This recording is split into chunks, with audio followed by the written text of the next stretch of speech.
رائے کا اختلاف بڑا حسن ہوتا ہے، رائے کا اختلاف بڑا قیمتی ہوتا ہے، مخالفت نہیں ہونی چاہیے، عداوت نہیں ہونی چاہیے، رائے کا اختلاف تو بڑی خوبصورت بات ہے، لیکن ہونا دلیل کی حد تک چاہیے، ذاتیات تک وہ اختلاف، یہ تو مابین صحابہ کے بھی ہوتا تھا۔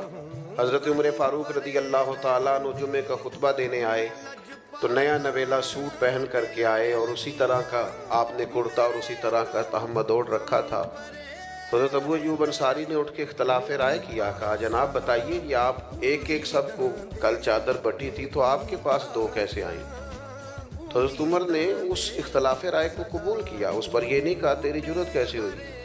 تو امیر المومنین سے پوچھیں، اختلاف رائے حسن ہے، بس ذرا اس کا ادب آنا چاہیے۔ قاتل کو کوئی قتل کے آداب سکھائے، قاتل کو کوئی قتل کے آداب سکھائے، دیکھو دستار کے ہوتے ہوئے سر کاٹ رہا ہے۔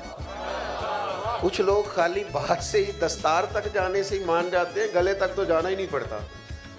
تو دلیل سے بات، حضرت ابو ایوب انصاری رضی اللہ تعالیٰ عنہ نے کہا کہ جناب یہ آپ نے دو چادریں کیسے استعمال کی؟ تو کہا میرا بیٹا جواب دے گا۔ تو آپ کے صاحبزادے اٹھے، انہوں نے کہا میں نے اپنی چادر بھی والد کو پیش کر دی تھی۔ تو وہی جناب ابو ایوب انصاری دوبارہ اٹھے، انہوں نے یہ نہیں کہا کہ وہ پچھلے مہینے والی بات کا بھی جواب دیں۔